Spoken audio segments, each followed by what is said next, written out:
Those who are coming here today physically, and also good evening to our virtual audience who are joining us from home. So thank you for coming, and also thank you for joining us through our YouTube live and also through our Facebook live in UCTS official social media. So our topic today will be related to the COVID-19 pandemic itself, where as we all know that the number of positive COVID-19 cases in Malaysia currently is still very worrying, especially in Sarawak today. So yesterday alone, we have recorded 600 plus cases in Sarawak. So that is a very concerning matter to us. And now the world has actually been trying to curb this pandemic by producing vaccines and also implementing massive worldwide vaccination program, which is still currently ongoing. But along with this cause came several issues. For example, like trust issues, where the public is still uncertain whether the vaccine is safe or not to be used, and also whether the vaccine is the public is still unaware that they needs to take the vaccine or not. So that is an important issue for us to discuss on today. And so today we will have a talk entitled COVID-19 vaccine. Are you ready or not? And that is the question. And it is an honor for us today that we have Professor Dr. Teck Hock with us to touch more deeply on this topic. And he is the head of the clinical research center in Sibu Hospital, who is also a pediatrician, and he is also a professor at the Faculty of Medicine in SEGi University and the School of Science and Technology in Sunway University. So, Professor Dr. thank you for coming today.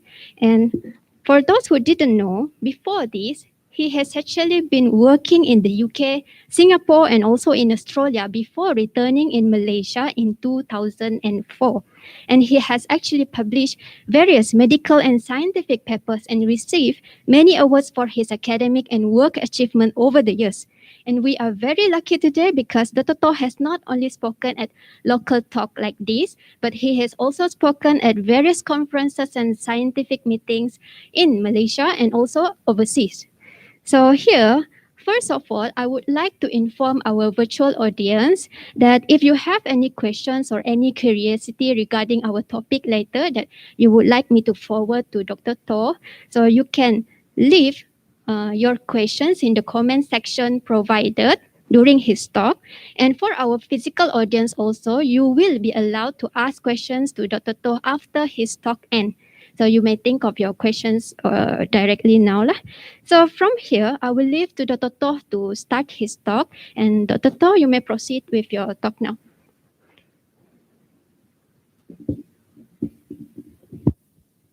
Hello, thank you very much. Good afternoon, ladies and gentlemen in the hall here, as well as friends on the virtual. Now, today, I must say first to thank you to, I should say congratulations to Universities of Technology Sarawak, because it's no longer UCTS, it's now UTS. So congratulations to all of you in the hall here. And thank you for giving me this opportunity. Now, I must say that after 1 year, 3 months of living in this life, during COVID pandemic, I must say that today is actually a very happy day for me, because after 1+ year, I finally can stand on the stage and talk again, which is something I used to do.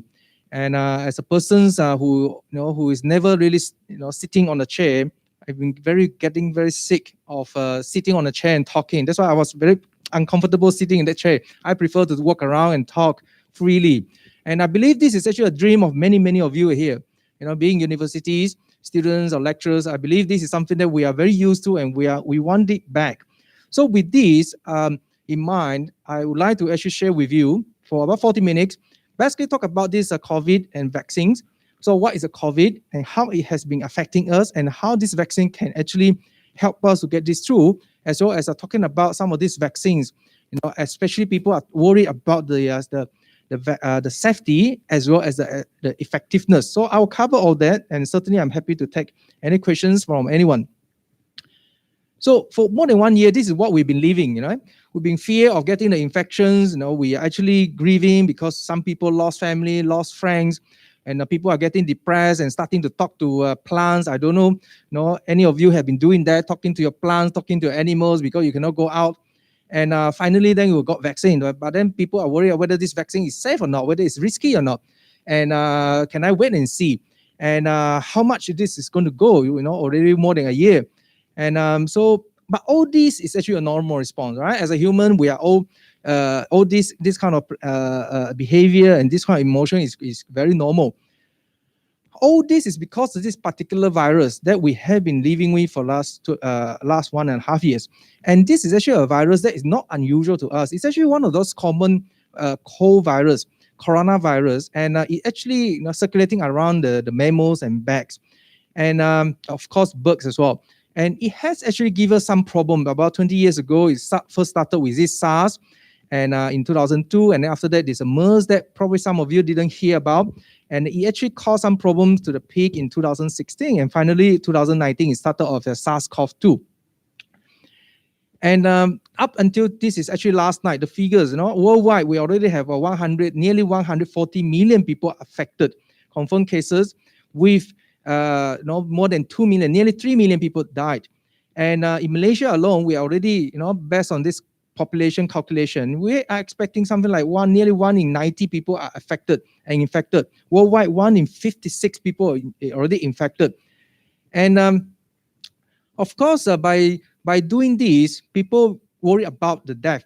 So this is actually a paper recently published by America. They're actually comparing what is excessive death. Every year people died, right? As the doctors were very used to seeing people dying. And so is there any excessive? Then in fact, this was recently published, for a year last year, from March 2020 to January. So in America alone, they actually have excessive die of about nearly 500,000, more than 500,000 people. So these people shouldn't have died, but they died. And it is probably because, not just because of COVID, but they are dying because of other things. So there could be some immediate, delay mortality because they are not documented, or because they are also non-COVID death because of, for example, people may have heart disease. People may have Alzheimer's disease, but because of COVID, hospitals are closing down, hospital cannot cope. So these are people that may be on the waiting list, and they died as a result. So these are all the excessive death that has been happening worldwide. And reinfection is possible. People may say, yeah, 1 in 60 already got it, 1 in 90 in Malaysia got it already, so what? But reinfection is possible. And this is something that we certainly are quite worried. And that is because we do have a variant of this virus coming up now. And also you're catching one virus, you may say you recover, you got some antibody, you're happy. No, because some variants are coming out everywhere now. You all heard about this, a UK variant, South Africa, Brazil variants, all coming out. But despite all this, there are still people, right? Especially I'm seeing here, many of you are very young. You say, yeah, I'm fit and healthy. I have no problem. I catch a disease. Life go on. I go into a quarantine center for 14 days. I come out, I'm another hero again. So that's why everywhere in the world, in fact, including Sibu, I believe we do have people very happily go to coffee shop anytime, and don't mind. But there are more scary and these are unknown because once infected, other than catching the infection, other than going to a quarantine center, other than dying, and people are not worried because they are young and healthy, because we do know that these infections are actually affecting people's lungs, people kidney. So found some of you who have really more hair, not like me who have not much of hair. We can actually get a hair loss and losing the smell, depression. And the most important now is actually more and more thing coming out is about the inflammation of the heart. And these are the inflammation on the heart muscle. And so what people have done is actually, these are the young, healthy athletes from America. They actually go and screen. These are the young, healthy athletes in America, sportsmen. They got the disease. They have no problem. They survive. They go out. And then they actually go and look at them, look at their heart. And it's surprisingly, there are some, although small number, but some of them actually have a serious heart disease that preventing them from getting into sports again. And these are the things that's killing, because they are sportsmen. They rely on sports as a living. And now they cannot, because this somehow actually affecting their heart. So these are the things that we're worrying now. And this is actually a friend of mine who worked in Cambridge Universities and from UK. So this is what he wrote to me about 2 months ago. The world will take another year to sort this horrible thing out, as many other people, older people in UK and USA have died. And we know quite a few younger active people with long COVID symptoms. So what is this long COVID symptoms? So these are the things that after you recover from the infections, right? You say, no problem, I go to quarantine center for 14 days, I come out, I'm very healthy. But people are actually suffering, continue to suffer as long as 10 months. And they feel tired, they've lost the smell or taste, they have trouble breathing, coughing, joint pain, as well as other mental health issues, muscle pain, and the depressions. So these are the things that people continue to suffer and can be up to 10 months. And this is actually happening, all right, being well recorded for places like in America, and not just American, in Western world, in China, we also have similar incidents. People may say, oh, it's always the Western world that may have suffered a long time. But we're now seeing that in Asia as well. And what about those people may say, oh, all those must be those who are very serious, infection. But this is actually a paper from Sweden looking at people, healthcare worker, who had very mild illness in the beginning. All right, they didn't have problem. And then what happened is they looked them out for about 6 weeks. And this is what they see. Actually, you will see that actually the first Three columns: working life and social life and home life. They're looking at various aspects, whether it's affecting their life at home, at work. And those darker bar is actually those who are actually infected, versus those lighter blue is actually those who are not infected. Comparing, so there are actually a significant difference between those who are infected versus not infected, that these illness continue to bother them in their work, in their home, okay, and in their, as well as in the social life. So this is something that is troubling continuously. So of course, other than health, we are talking about economy. People cannot go to school, and then people cannot get back to our sport ground, and then we are missing people from home, from overseas. So, and also, as a doctors, we are actually having problem, because now all the resources, majority of resources are actually on the patients with COVID. What about those with heart disease, with diabetes, with pregnancy care, all those things? We are really kind of like neglecting them now. And this kind of thing cannot go on. So how long will it go? And people are estimating that, with this kind of rate at the moment, with the way we're giving vaccines worldwide, this can go on for another 7 years. We want to go that for 7 more years. And this is actually a painting by one of Agape Center's teacher. So for now, if you are starting to date, all right, to actually date a girl, and then you finally get pregnant, get married and then get pregnant, you have to wear your mask, and finally your wife deliver a baby, you have to cover your mouth, your face with a mask, and your baby don't recognize you, and then this baby become a toddler, in a year time, go to playgrounds, or playing with the other children, also with a mask on, going to school with a mask on again, and graduate from Tadika, from a kindergarten with a mask on, and then so this child will never see how does her or his teachers look like, how his friend look like. Do you want that kind of life for another 7 years? No, definitely. I think this is not what we want, and that's where what we think is the beginning of the ending here, with the vaccine coming out. And of course, many of you have heard about this Pfizer vaccine, being in the race, and then they actually finish as the first persons. But I want to share with you here, Pfizer is not the only vaccine available, and certainly not the Moderna is the only two. We actually have 106 vaccine candidates at the moment, with 14 of them already approved by at least one country. Okay, so there are hope that we actually have a lot of candidate vaccine coming out, and that is actually something that is going to help us. And out of these 14 vaccines, US, they have 3. Pfizer is the one that I think you all heard about, and this is actually being used in Malaysia. We do have other like Moderna and Janssen that has not been approved for use in Malaysia. In United Kingdom, we have Oxford that is already approved but have not been used yet in Malaysia. In China, we have quite a few, and then CanSino and Sinovac are the one that actually being approved, and Sinovac has already been used in Malaysia starting about 2 weeks ago. And we also have a Russian Sputnik V. In fact, if you remember, some of you, they were actually the very first one who registered for as a vaccine way before Pfizer. But anyway, so we do have 14 vaccines now approved. So vaccine is something that, as a pediatrician who look after children, is nothing new. It's actually something that we use to actually give it to our baby for newborn first day, give vaccine to actually fight against, for example, things like hepatitis B, and also TB, and then subsequently, other children have to go through a phase of many vaccines, and different vaccines are actually designed differently and different technology. So the common one is a live attenuated. So these are the vaccines that are live, but obviously they have been been killed, and then they are not as aggressive. But these are the vaccines that quite effective, like giving to chickenpox, oral polio, rotavirus. And then we have inactivated. So these are the vaccines that we have inactivated. It doesn't do a lot of harm after you inject it.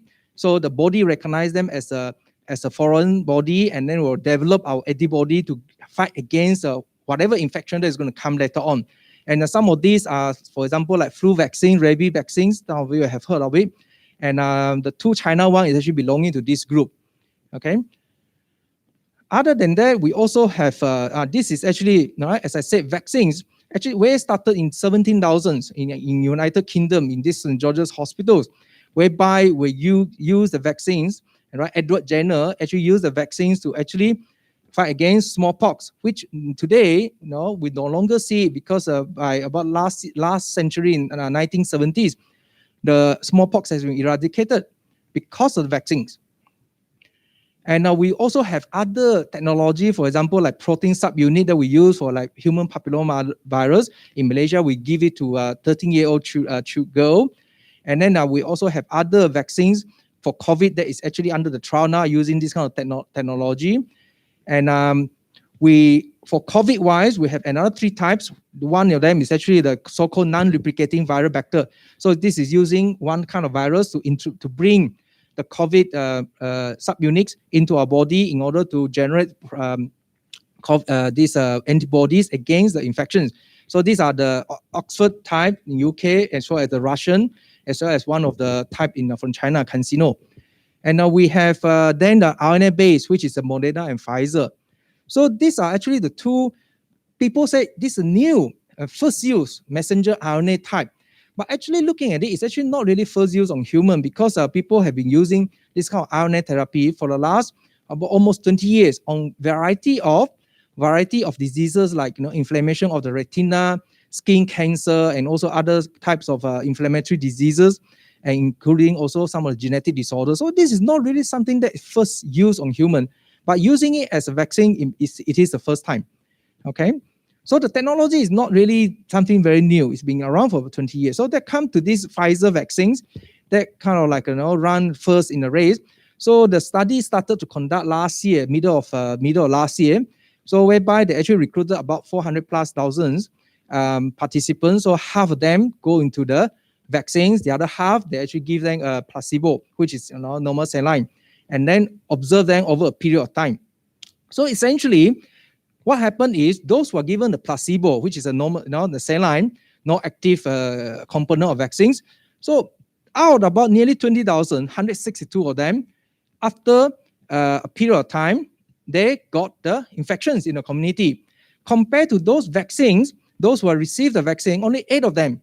So this is actually showing a very marked difference in terms of the effectiveness, the efficacy of these vaccines, how it actually prevents you from getting vaccine. So not that, now, after giving vaccine, doesn't mean that you will not get the infection. You will still get. So essentially, the equations of this 95%. So what happens is the 95% of the efficacy that everyone has been reading is basically it's a reduction comparing to vaccine and no-vaccine. There's a reduction of about 95% of the risk. It is not that 100 people, 95 people will not get the infections. It is actually a reduction by 95%. So essentially, every 10,000 people, if you are given the vaccines, there are 4 of them who will get the vaccine. And then if you are not getting the vaccines, 88 of them will get the infections. And then if you're comparing that, the reduction rate is by about 95% for over a 3-month period. So this is a vaccine finally approved by various agencies, including our Malaysia in January this year. And in Malaysia, we have this body, National Pharmaceutical Regulatory Agency. Any drugs, including cosmetics that you want to use in Malaysia, has to be approved by these organizations in Ministry of Health. They have to go through a whole lot of things. And so the common side effect during this pregnancy, the clinical trial period, the common one is like fever and fatigue, headache, all right, compared to those who are not giving the placebo. And given placebo, some of them also get some symptoms. So those good news is those who are older age, there seems to be less symptoms. So the young one seems to be the one that is tak tahan laksa, getting a little bit more symptoms. And what about the China one? This is the second vaccine that is being used in Malaysia now. We started, as I said, about 2 weeks ago. And the efficacy comparing to this Pfizer, which is 95%. So the figures range from about 60+% to about 90%. The only one thing is because there's no phase 3 data available for us. So the company didn't really share their studies publicly for us to actually look at it in the scientific literature. So people may now say that, 95% from Pfizer compared to China one, some can be as low as 65%. Doesn't mean that the Pfizer from Malaysia, from USA must be better than what about this China one? So this, as I said just now, it is a reduction, all right, in the rate. It is not absolute. And also it depends on what are the kind of thing that you measure. When you are doing the study, you are measuring, are you preventing all kind of symptoms, or are you preventing ICU admission? Are you preventing death? And also it depends on where the study is done. If the study is done in, for example, in Sibu right now, probably a lot more people will get it because there are a lot more infection out there. Comparing to if you're conducting in a country like, for example, New Zealand or Taiwan, where there's hardly any cases. So it may not show. You have to use a huge number, not probably 20,000. You probably have to use 200,000 in order to catch one or two. And then by calculations, then it may show slight variation. So long as the percentage is more than 50%, in fact, the WHO accepted anything more than 50%, it means that this vaccine is better than this in preventing. That is enough, okay? And of course, this vaccine of 95% in Pfizer, it does not tell you how long your effectiveness will last. After 1 year, I get Pfizer, you get Sinovac. 1 year later, even though Pfizer may have 95%, my antibody may not last 1 year. So by that time, it may be that yours is better. So only time can tell at the moment, right, how long all this will last. So at the moment, is there a difference? Perhaps not much a difference. And for Oxford, it's something that is very similar, and in terms of efficacy, it depends on where it is conducted, what was it measuring. So the efficacy ranging from about 60 plus to 90%. And in terms of the side effect profile, it's actually very similar to what has been published for Pfizer. And the Russian, same thing, they also publish, they finish a study and they publish in terms of efficacy, it's also about 80 plus, 90 plus %. And we also have another CanSino, which is actually coming, and it's a single dose, what is different from the others are all 2 doses, so this is 1 dose. But we haven't actually had much detail of this because it hasn't been registered in Malaysia yet. And what about the safety data in the real world? So you may say, okay, fair enough, all those are just people doing clinical trials, in the clinical trials. So everything seems to be so good. What about in the real world now? Okay, because we know that we have millions of doses of this vaccine has been used, especially the Pfizer and Moderna, as well as AstraZeneca, and even the China one also, millions of people have been using. So what are these showing? Now, as I say, unfortunately, I only have those Pfizer and AstraZeneca that I can share because they are actually published worldwide for people to access, whereas the China one, actually, we don't have much data to look at. So in Israel, this is actually one of the countries who actually started very early using the Pfizer, and they actually do a nationwide monitoring. So this is actually they actually ask people, give 1 dose, and then you go back, you must actually report if there's any effects. So these are looking at reported side effects. So only about 0.23, 0.26% of people are reporting that there are some effects, and these are all the effects that are generally quite mild, okay? So every 1,000, there are only about 2 to 3 people actually reporting some kind of side effect. And what about in UK? Same thing, very similar, about 0.42% people are actually reporting some kind of reactions that is actually serious enough to bother them. But generally, they are actually like, injection site reactions and then symptoms like a flu-like illness. And it is very short, after 2-3 days the most. And then they are generally very mild. And in the CDC in America, they're also reporting something very similar, okay? So what about something that you heard about, this anaphylactic reaction? So this is actually something that causing someone after the injection, they may collapse, they may have a difficulty breathing, they may have whole body swollen up. So this is something that is very serious. So after giving something like 13 million, after giving 13 million of doses in America, so they came out with something like only about 62 people reported this anaphylaxis. So that is equivalent to about 1 million, about 4 to 5 people having this kind of reactions. Every 1 million. So in Sarawak, if you were to give everyone in Sarawak, you're probably expecting about 10 people having this kind of problem. All right. And this kind of problem, if there is no one death, and obviously these are people who have to go to emergency department, given some medicines, all right, and then they're okay. So just a note about this adverse event. We've been talking about all these, all these troublesome. I have reactions, and then I'm not comfortable. I may die. But this kind of physiology, this is actually a reaction that is a body that is reacting to the injections. If I give Dr. Allen injections, and he do nothing, probably I'm giving him a water. And we're giving a vaccine, the body is actually reacting to it. There is an immune development. That's why you're getting a little bit of fever. You're getting a little bit of reaction. And of course, at the injection site, unless some of you are so muscular with so much of big muscle mass, and the injection going, it doesn't hurt you. Fair enough. But most people will get some pain, all right, some local reactions. And when I say anaphylactic reaction, this is something that's very serious. Versus some people allergic, you take a little bit of seafood, you have a little bit of rash, you have a little bit of itchiness. That is allergy, right? That itself is actually not so much of a concern. Of course, you have to inform your doctors, and then we can give some medicine to, in case it comes, then we can actually deal with it. But anaphylactic reaction is something that is actually a lot less, but more serious. A note about this messenger RNA vaccine, it is not egg. So if people who are actually concerned about egg allergies, then that's no issue. And this is not a live virus like MMR or chickenpox vaccines. And now when you're giving it, we will not go into your baby, for example, and you will not go into your breast milk. That's why initially there was some concern, but after that we actually say no, it's okay, right? It's okay to give it to breastfeeding mother and also the pregnant mother. And what about dose 1? This is another common question. People say dose 1, dose 2, any difference? Do I have to take leave? I have to go and apply to my health department, to Dr. Allen, say tomorrow I must take MC. People worry about this, but it is actually something that is very unpredictable, because some people, most people actually reported a little bit more frequent after the second dose, okay? But it can be the other way around.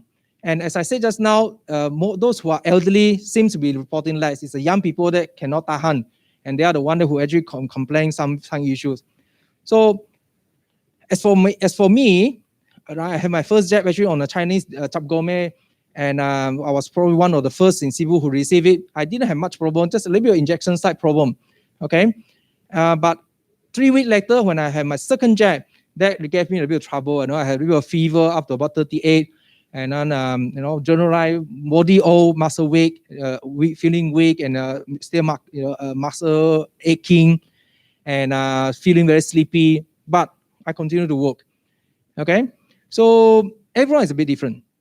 What about long-term side effect? I must say that we can't tell, yet to know, because this is a vaccine, your time care. But from our 300 years history of using all these vaccines, we know that vaccine, when they have problem, they all have usually start early, rather than, we know them quite early on, rather than kind of like something like 10 years, 20 years later only come out.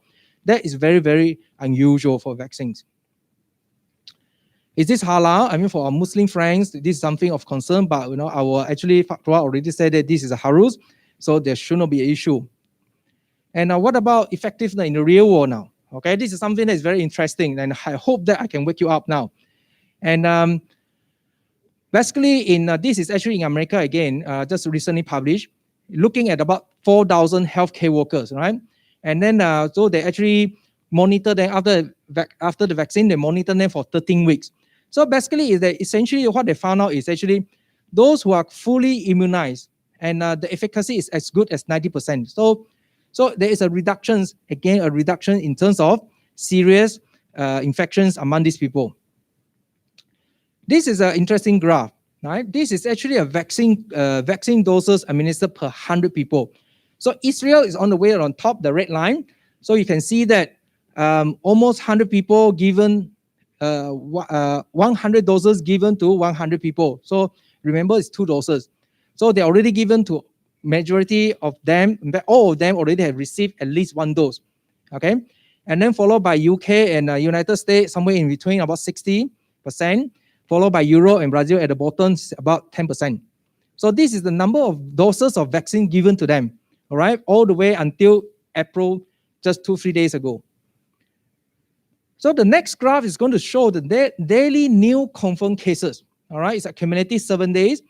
Look at the United States, Israel, and United Kingdom. So graph is coming down, right? In terms of number of people getting an infection, is coming down, okay? What about just now, the one Brazil, which is actually, in total, is actually quite low. And then what about Europe as a whole? So the number is still there, okay? Of course, this is actually not just because of vaccine. There are a few other factors as well. But I would love to say that this is at least partially contributed by the vaccines. Okay. And what about Israel? Right, way back in February 22, they already eased their restrictions, following the vaccine success. And then this is actually 2-3 days ago. Israel coronavirus live cabinet lifts more restriction on schools. People are going back to school without restrictions. And this is can we play the video? This is my boy who sent me this video clip 2 days ago. And in January, there are 50,000 daily cases. And now to recently, 2-3 days ago, it's down to about 1,700 cases. And this is what my boy, who is now studying in London, sharing with me this video. Have a look. This is in the shopping mall. Can we play the video? What do you see? Is it something that you have been missing? Yes, ladies? All right. You want to go back there? I'm sure you are. Okay, let's move on to the next one. Oh, yeah, okay.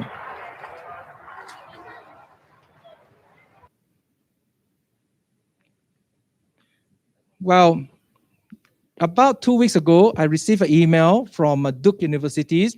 This is my kind of like a collaborator in the research. And so the American students, last year they did not come because of COVID. Every summer, I have a couple of students that come into us to do research work together. Okay, that's usually in June, July, August. And guess what? I already have a student lining up, wanting to come to Malaysia, wanting to come to Sibu to work with me on terms of collaboration. Why? Because she already has her 2 doses and she's ready to move. All right, so many researchers in America are ready to move. What about us? We're still talking about, are you ready or not ready for the vaccines? Okay, so I myself, on the 4th of April, I received 2 doses of Pfizer already. On the 4th, because I had to travel to various places in Sarawak to see my children, not my children as in family, but my patients, all right? And children who are my patients. So I had to go and see them because last year, clinic has been canceling all the time. So finally, I can fly again. So I went to Miri after 6 months to actually see all the children there. How lovely! I can fly again. So who can take the vaccines? Basically anyone, all right? Essentially anyone above 18 for the moment, those who are high-risk job, right, exposure, and then underlying medical conditions, pregnancy, breastfeeding, allergy. Essentially everyone can, except for a few exceptions. And now who may not be suitable? The only one is like if you happen to be very unwell today, high fever, of course you may not be able to get the vaccine today. Or those who are really have anaphylactic reaction to the vaccine components. And those with some underlying chronic conditions, but that is only applicable to certain vaccine only. Those who are very immune depressed, for example, you happen to be on chemo, on cancer treatment, just been transplanted, all right? So this, you probably need to wait a little bit while. And those who have a bleeding disorder, after injection, you bleed like mad, those people need to talk to the doctor. We have a way to deal with it, all right? And those who just recover from infections, we usually ask them to wait for 3 months.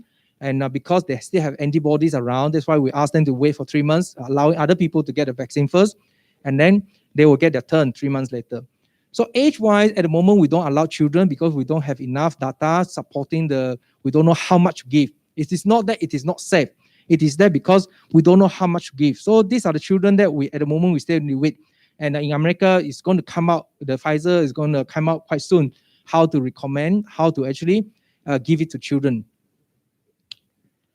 All right. So this is actually just a few things to remind people that although everyone is dying and some people are eager for vaccine, but please do not go and buy online, right? Like Chinese, police sees over 3,000 fake COVID vaccine. I know people like to go to this Shopee. All right, please don't do that, because all these vaccine that whatever you do, please don't risk your life with taking this kind of fake vaccine. Wait for your turn. How soon can your immunity work? Essentially, after the first dose, immunity will start kicking in, but it's not as effective. Usually about 80%. So usually it will be 1 week after the second dose. Then you are quite safe to move around. But remember, it is a risk reduction. It is not a proof. That's why because of that, we still recommend people. Now, today standing here, because I already have my 2 doses. I believe none of you have. Any of you have a vaccine yet? All right, I'm sorry. But I have mine. How wishful that I can take off my mask. Talking with a mask on is most incredible thing that I don't like at all. How I wish, but I cannot take it off because you are not vaccinated. So there's still possibility, because being a worker in the hospitals, I may carry some infections, not knowingly, and this may be very mild to me, no problem. But if I don't, mixing with you all, I may pass this infection to you all. So that's why until everyone is infected, or at least majority of people getting the vaccines, we still have to practice all this SOP. All right. So it's your turn now to get it. Now people may say, what about, can you catch the coronavirus? As I told you just now, I may still carry some infection. Well, it can still be, because nothing is perfect. Because things may not work because of cold chain. Because remember, this vaccine, like we have to carry in a freezer of minus 80 degree, all right, minus 70 degree. So the cold chain may not work. People may give the wrong dose. Unfortunately, doctor, nurses, being human, we make mistake. So sometimes wrong dose may be given, and individual immune response may be different. Some people may need a little bit bigger dose. So some individual may be different. And a new variant, as I said just now, virus, some variants, so it may not work. So a lot of this kind of thing is still being generated. So there may reason that to say that this vaccine may not work. And then because of this, what I call Pelsman effect. Now that I have got my vaccines, so you see, I may be happy. I may go and ask Dr. Allen tonight, go and have go to karaoke and sing song and have party, taking that kind of high risk behavior. I may go and see my patient without wearing a mask. I say, tak apa lah, I don't have, I'm very immune already. So because of that effect, I may be exposing myself with increased risk. All right, remember, this is a 95% reduction. It is not 100%. So because of that, of course, people can get infected.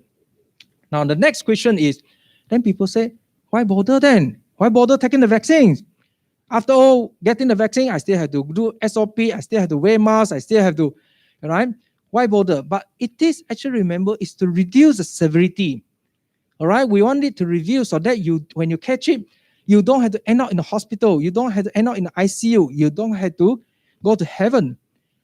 Because hospital is already full. I'm sure heaven is also full. We don't want you to end up that way.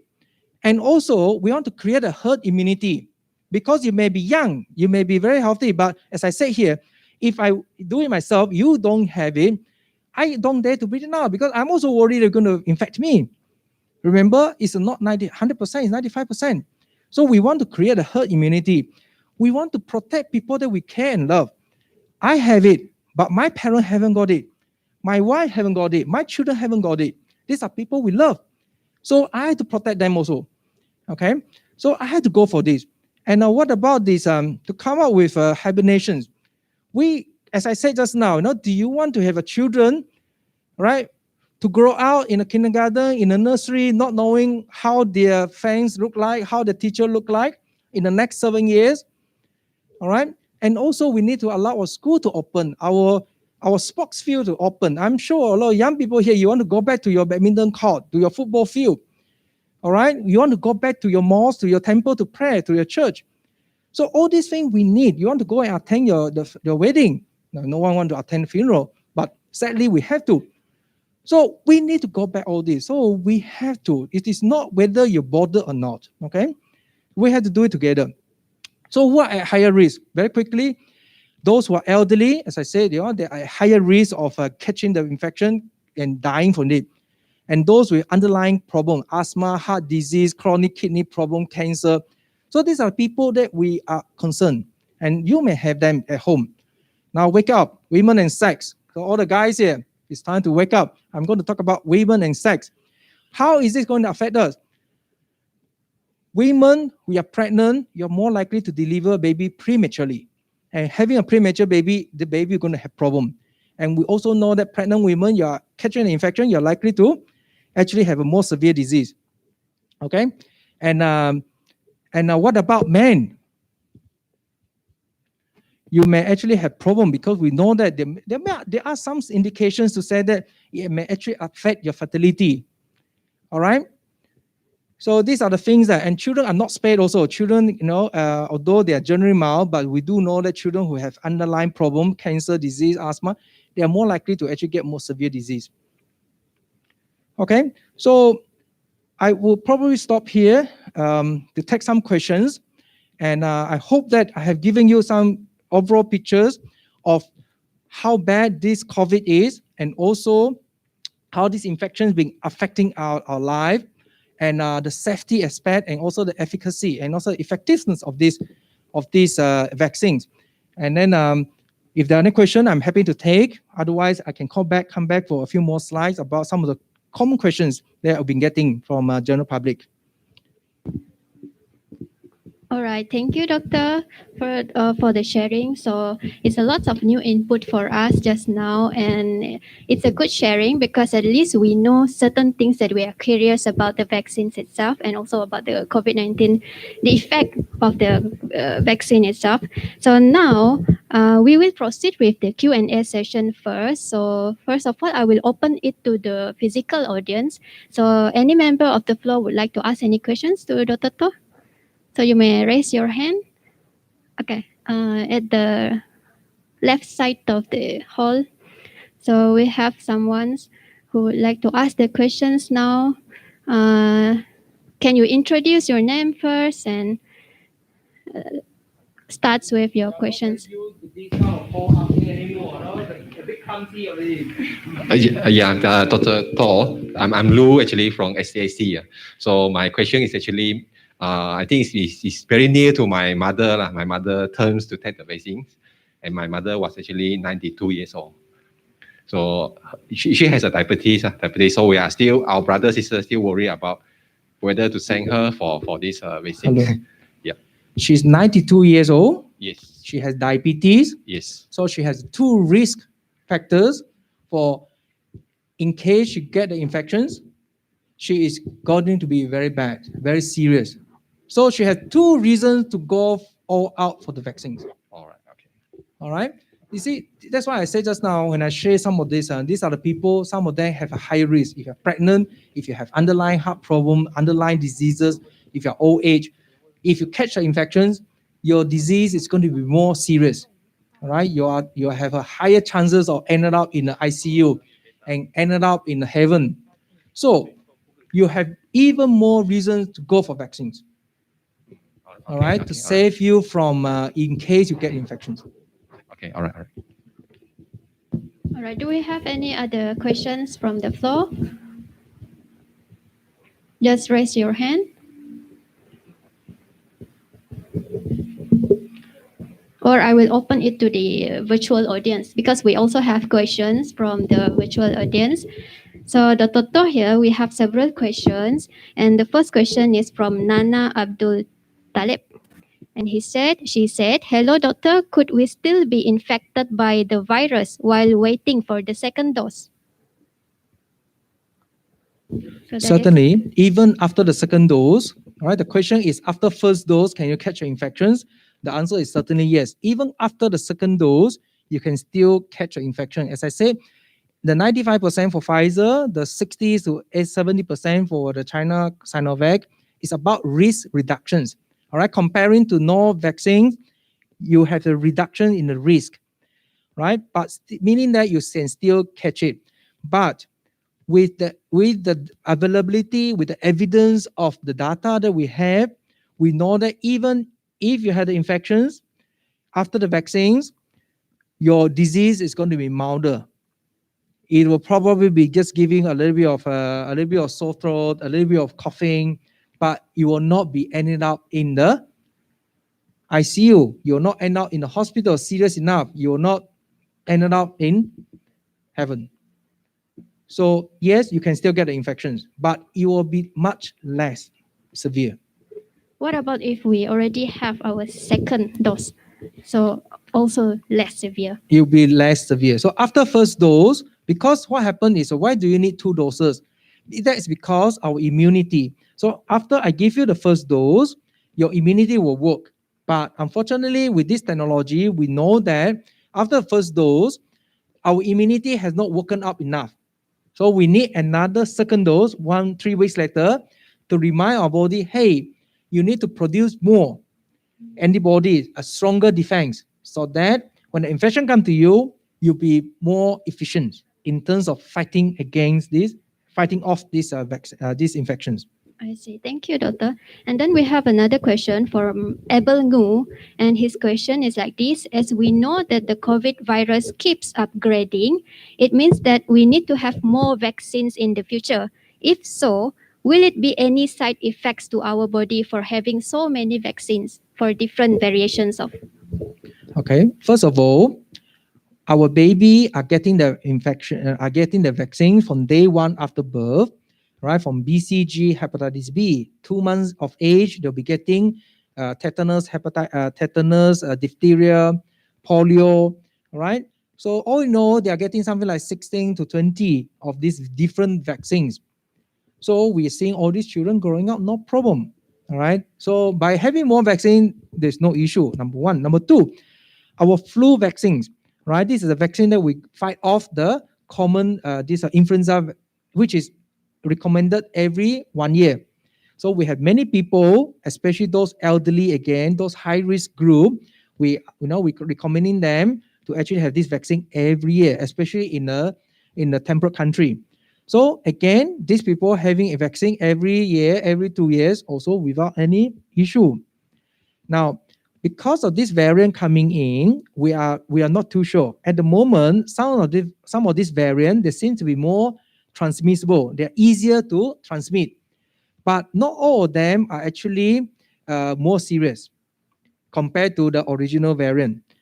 And also, in terms of this vaccine, so far, there are studies going on. So there are some studies to show that to a certain strain with a certain brand of vaccine, it may not be as effective, but the effectiveness is still there. It may not be as high as 95%. It'll be lower, about 80%. As I said just now, anything that is more than 50%, it is effective. All right, it's a reduction of risk. So do we need another repeat dose, a repeat vaccine on a yearly basis? It is at the moment a little bit hard to say, because we have study already showing that this vaccine is still effective, your antibody is still effective after 6 months. All right, but whether it will last until 1 year, this is time to tell. So we're hoping that we will not need to actually have vaccines every year. We'll have to pray hard. All right, but at the moment, only the study and only the time can tell. Okay, I see. So even other vaccine for other disease also, we don't have to take twice, right? Yeah, that is because it depends on, for example, like as I said, live attenuated for BCG, for chickenpox. They are very strong. I give you a live attenuated vaccines, your immune body will react, and then these are the vaccines that will last forever. Okay, but there are other vaccines, for example, like tetanus, and these are the vaccines that we recommend people to take every 10 years because the effect will wear off. Flu vaccines every year. So it all depends on the technology of the vaccines. And of course, it also depends on how this body works. So with the advance of science and the advance of the technology, I'm sure this vaccine is going to get more and more effective. And hopefully that we do not need so frequent. Okay, thank you, doctor. But we're still quite early in terms of these vaccines. Okay. So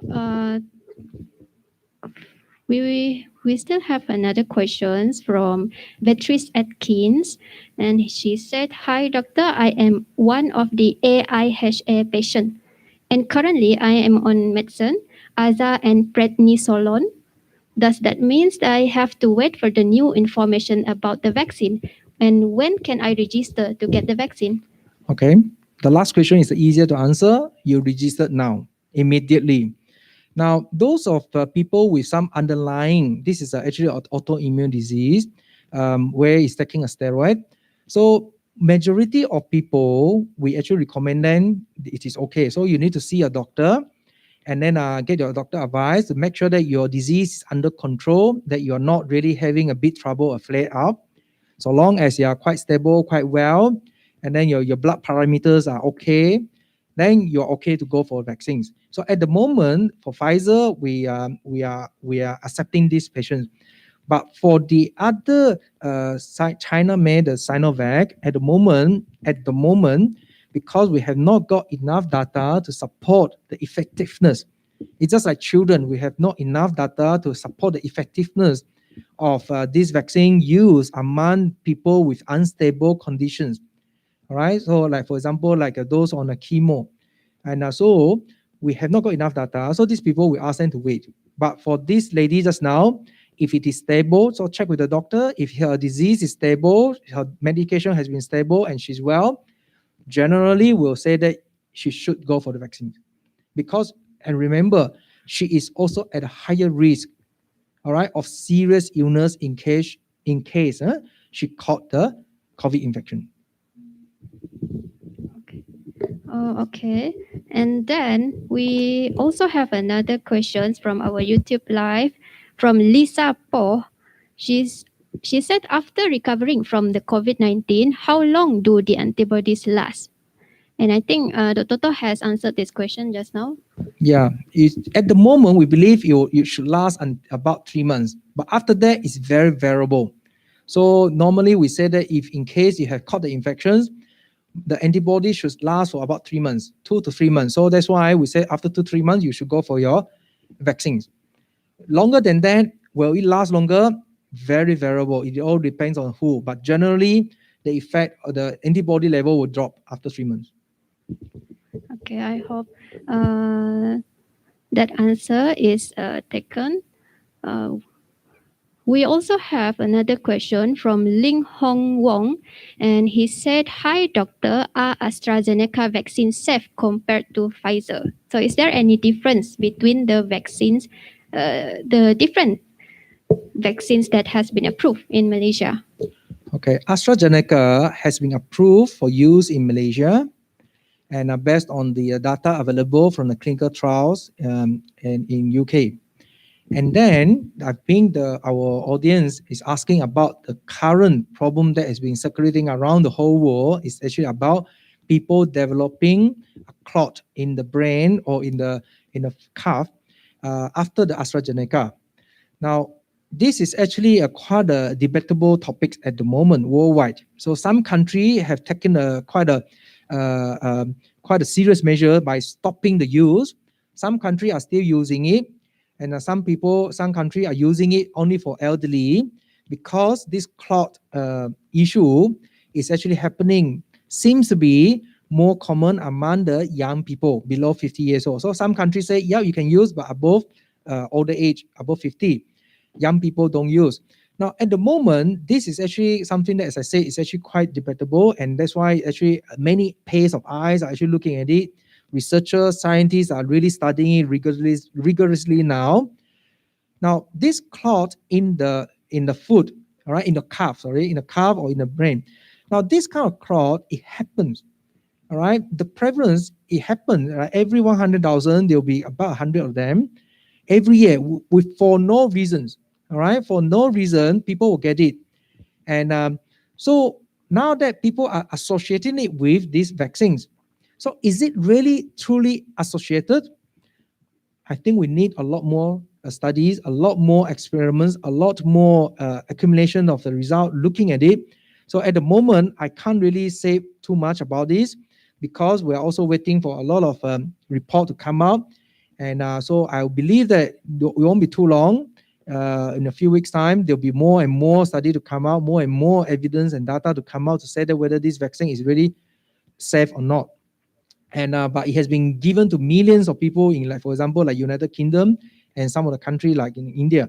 So for Malaysia, we have not started using it, because Malaysia, our government, as I said, the authority is also looking at it now. We are also waiting for studies from overseas to assess whether this is really safe or not safe to go on. All right, thank you for the explanation, Doctor. And we still receive a question from Clifton Ashley. He said, "Good afternoon, Dr. To. I am a regular blood donor. And how will it affect me or the after effects after being vaccinated as a blood donor?" Okay, so as a blood donor, there's no effect, except that I think the blood bank is actually waiting for 1 week. So after 1 week, only then after 1 week of second dose, then only you go for the vaccines. Going for the blood donation. So it shouldn't affect you. You ring out your blood bank and then inform them when your first dose, second dose, and then they will tell you, I believe, if I'm not wrong, it's actually 1 week of rest. And then after that, that is basically, it's not because your blood is not good. It is actually allowing you to rest, because some people after the vaccines, you feel weak, you feel fever, you feel unwell. So that's why 1 week later, when you feel well, you sleep well, then you go for your blood donation. Okay. And then we have our question from Seeking. She asked, "Hi, Dr. To, what kind of person will easily get infected by coronavirus, if there is any saying like that? So who is more prone to get infected by coronavirus?" Of course, this is all up to the exposure. If you are kind of people who like to go to meet people in a karaoke, in a coffee shop, of course you are going to get more likely to get infections. And also, if you are actually someone with immunity that's weak, right? If you're actually, as I said just now, all the high risk people, if you're old age, if you're pregnant, if you are actually having some underlying heart disease, asthma. So when you expose, then you're more likely to get the infections. Not only that, you'll get a more severe infections. That's why I keep saying that these are the group of people that really need to go for the vaccines, and at the sooner time. Okay. And then we have a question from Fan Den. He said, "Doctor, how about for those who are pregnant and anyone considering for a future pregnancy? Should they go for the vaccine? And any risk of vaccines to the fetus or baby later?" Okay, so those who are pregnant at the moment, right, for Pfizer, we are actually saying that yes, you can go for the vaccines. And as I said, it is actually a balance between the risk and the benefits. Everyone is worried about vaccine given, whether it affect the baby or not, for sure. Everyone worried about that. But on the other hand, we are also worried about, as I said, pregnant women who are actually at a higher risk of getting a serious COVID infection, as well as ending up in the ICU and death. So we had to balance out. So at the moment, in Malaysia, for the Pfizer, we are recommending it. If you are actually pregnant, you should take it during the second trimester, which is actually between 13 weeks to about 26 weeks. And why? Because first trimester, because that's the time when the fetus is forming. The fetus are forming. So if anything happen, that's the first trimester that people are generally a little bit more worried. Having said that, we do have evidence again from America and Europe that ladies pregnant who are actually vaccinated accidentally, all right, that didn't know that they're pregnant. And now we have this kind of data coming out to say that whatever the vaccine given to the lady who are pregnant, compared to those pregnant but not given the vaccines, the outcome no difference. All right. So meaning that whether vaccine or no vaccine, the outcome of pregnancy is still similar. So it did not show that having a vaccine to the pregnant women, the risk to the fetus or the risk to the mother is excessively high. Of course, as time go by, we'll have more and more of this kind of evidence. So in Malaysia, per se, we have actually allowed pregnant women to actually get the vaccines. Now, how long? I think the interesting question is how long after the second dose? If people say, "Oh no, I'm very worried. I don't want to get pregnant after the vaccine. I better say Steph." Can. So the question is, I have to throw back to our audience here. So there is no issue of becoming pregnant. So tonight, after the vaccine today, second dose, tonight, go home, do whatever you want to do. But whether you get pregnant or not, that's another issue. Okay, but it is safe. Okay. Thank you for your answer, Dr. To. And then we have another question. So I see that this is a very hot topic now. We have another question. He asks, "What about the previously positive COVID patient? Do they still need to take vaccine, although they are already The cured?" answer is absolutely yes. As I shown you already, you have infections, but your chance of getting another infection is still there. You can still catch the infection because, as I said, variants are coming. So having a first infection, it doesn't mean that you don't get the second infection. And your antibody also wean off after 3 months. Okay, so your chance of getting an infection is still there. So those who had caught the infection and luckily you survive, you should go for the vaccine also. Except that we ask you to wait for 3 months. Why 3 months? Because you still have antibody around, and at the moment our vaccine are very short. Hence, we say you hold on. Since you got antibody, your chance of getting the infection in the first 3 months after the recovery is low, so you wait. Give the opportunity to someone that who has not got the immunity. But 3 months, I want you to get vaccinated. Okay, thank you, Dr. To. And we have another question from Pik Tin Wong. She asked, Doctor, for people with irregular heartbeat, how safe is it to go for the vaccination? Again, it is very safe, and you should have it also because again, you have heart problem, and then when you caught the infections, now your chance of getting it serious, the chance of you getting ended up in the ICU or somewhere that you don't want to go to, is high. So again, those with heart disease, with asthma, with diabetes, with hypertension, with stroke, you should go for the vaccine. At the moment, we are recommending Pfizer because Pfizer have enough data to support that it is effective in this group. Whereas the China Sinovac, at the moment, until today, we are still waiting for their data to tell us that yes, they are safe, they are effective.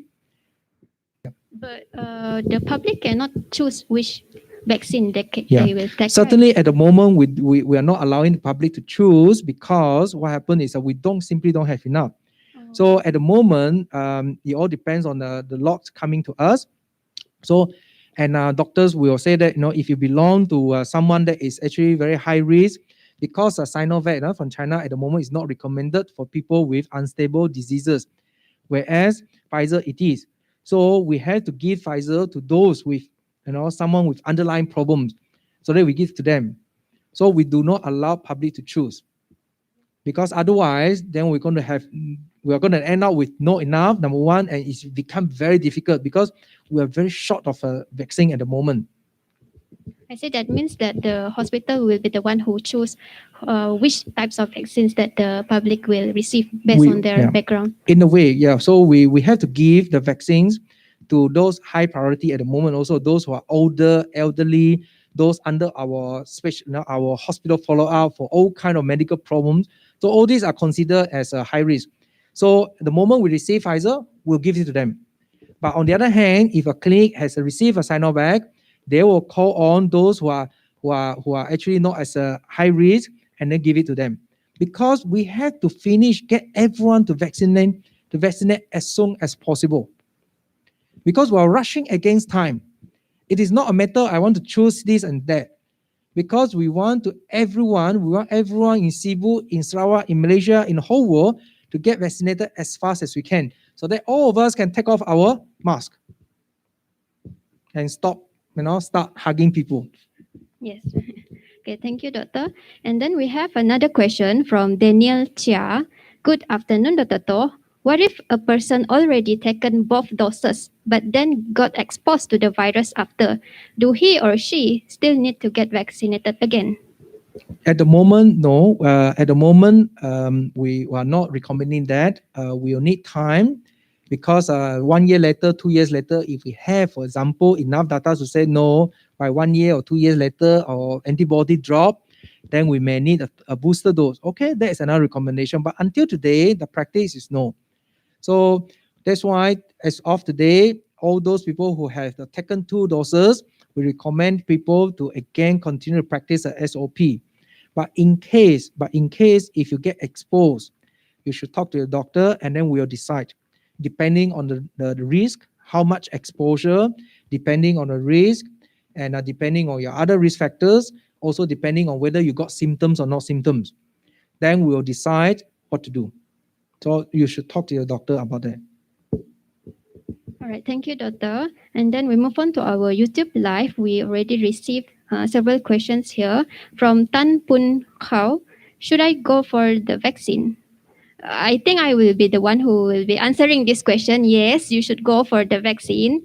And then we have another question, from Mozzarella Cheese. Hi, doctor. How about if the person survived from COVID-19 and she have a history of allergies with certain medicine? Well, as I said, allergy is not the same as anaphylactic reactions. So if your allergy Like for example, you get a little bit itchy, you get a bit of rash, you cannot sleep, all that kind of allergy to us that is actually relatively mild. And then accompanying the risk of you having the infection is high.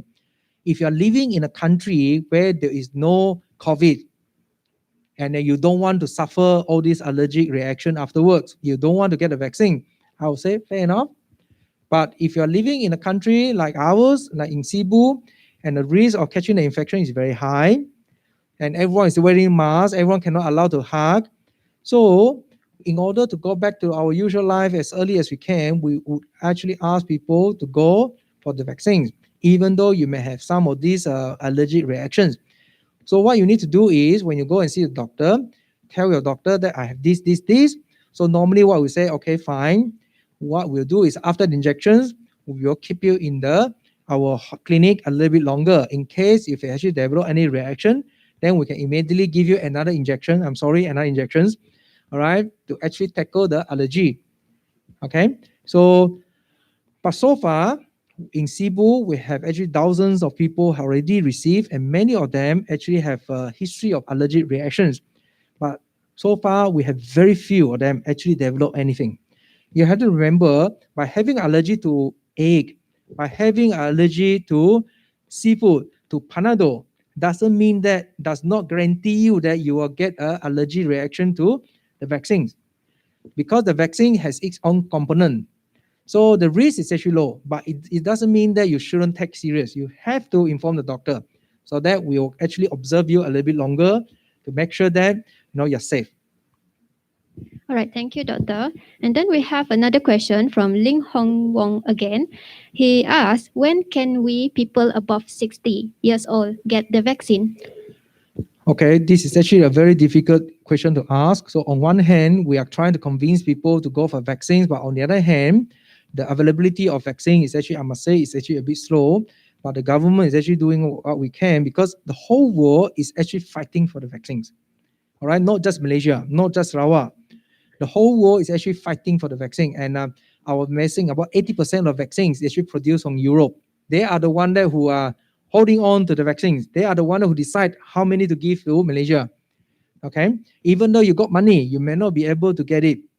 So at the moment, it is a bit slow.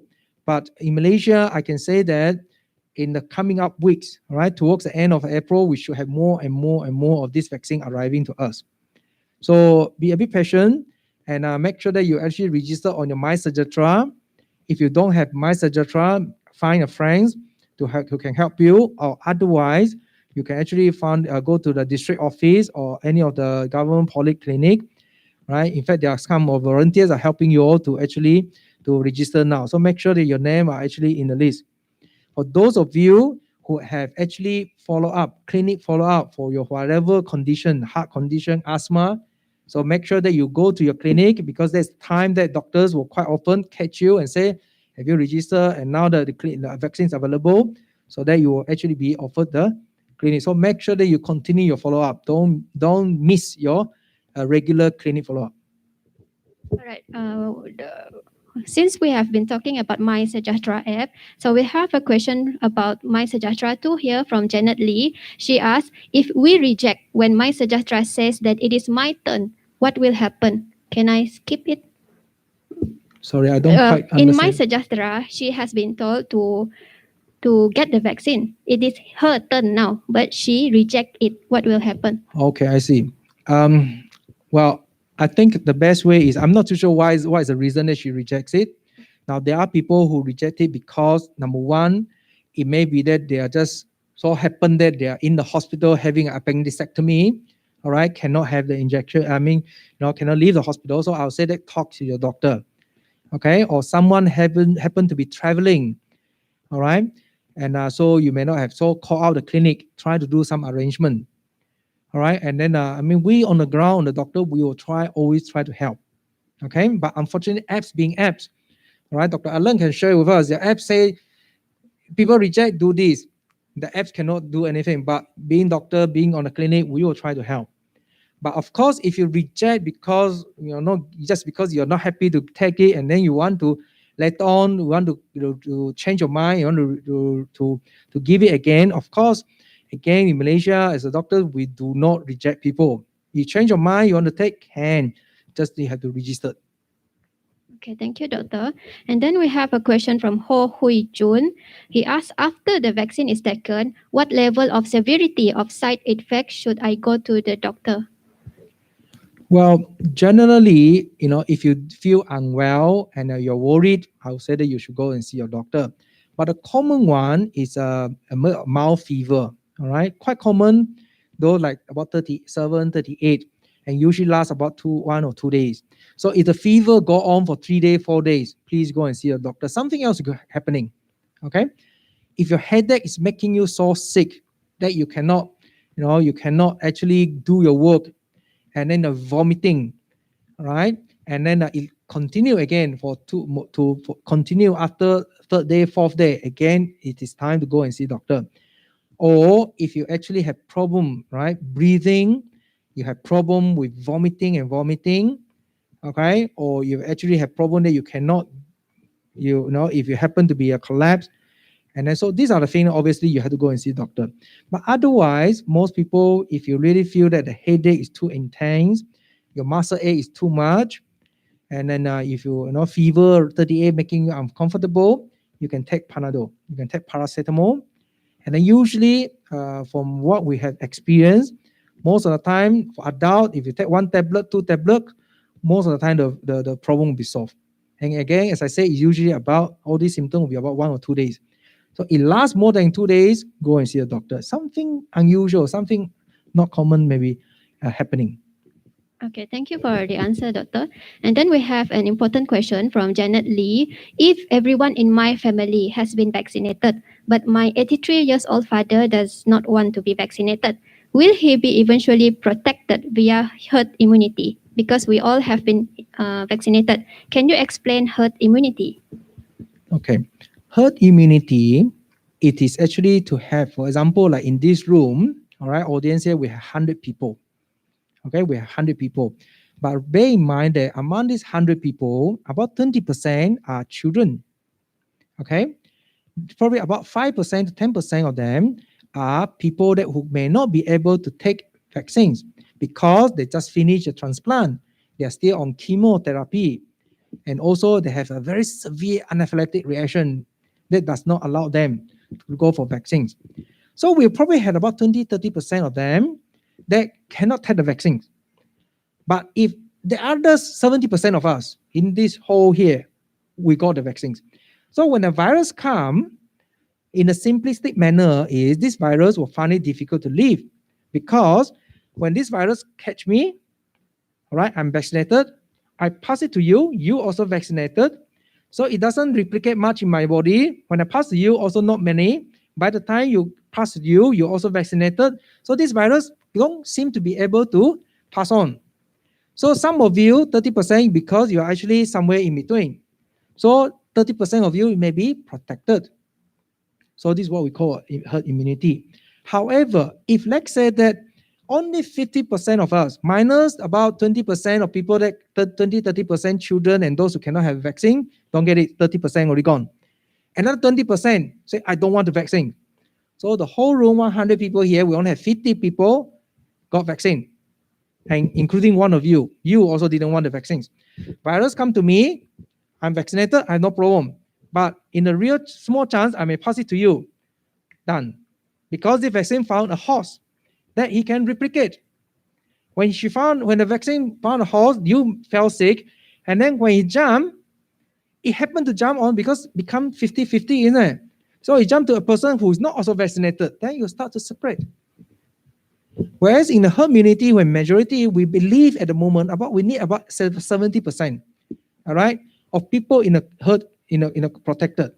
So if for this family, everyone family all taken the vaccine, only one person did not take.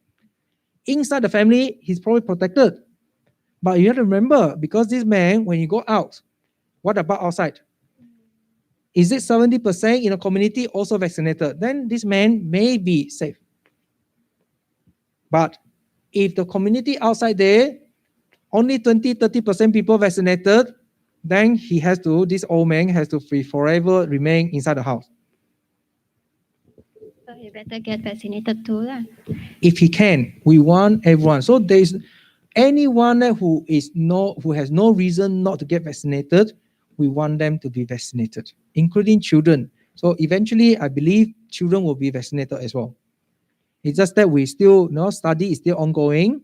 We still trying to figure out how much dose, how many doses, whether 2 doses enough or whether children need 3 doses, because the physiology is different.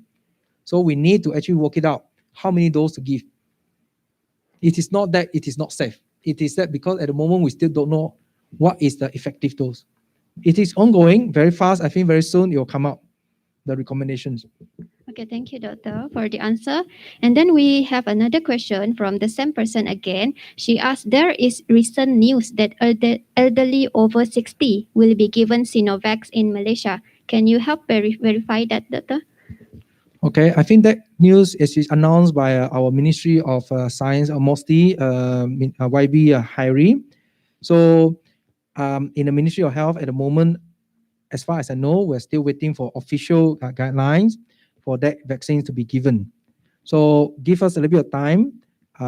There should be some announcement whether it is or it is not. But until today, based on the Sinovac guideline, it is still not suitable to give to those who are elderly, especially those with actually unstable chronic conditions. So keep an eye on the news. Keep an eye on follow up with your doctors. All right, thank you, Doctor. And then we have one last question from Lisa Po. Will the private hospitals eventually have access to the vaccines? I don't think I can answer that. My purpose here is actually to share all the science. So that one is actually a policy making. So that one we'll have to actually wait for the decision by our cabinet, as well as the decision made by our Ministry of Health.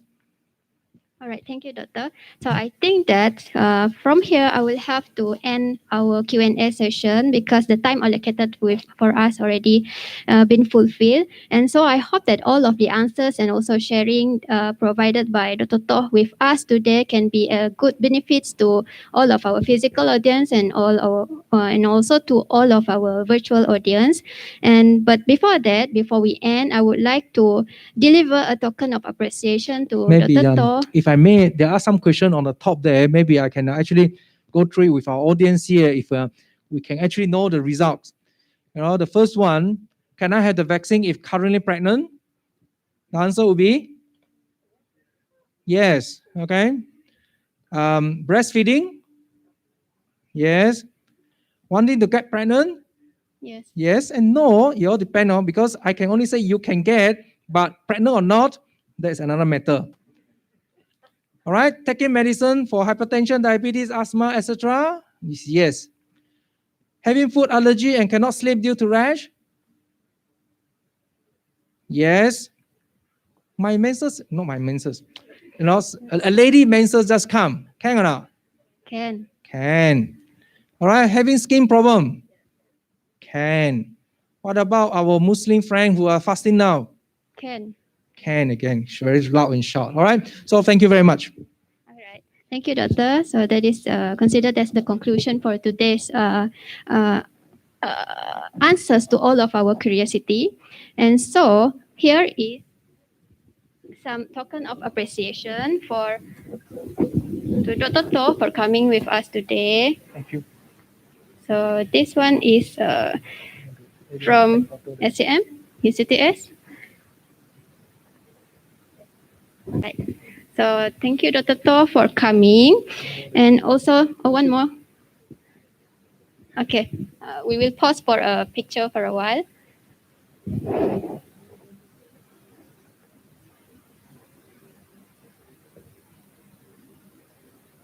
Thank you. All right, thank you. And thank you too for everyone who is joining us here, whether you attend to this hall and also whether you join us in our Facebook and YouTube live. And may everyone stay in their ping of health, and may everyone stay safe, and may this pandemic be over shortly. All right. Thank you, everyone, and goodbye.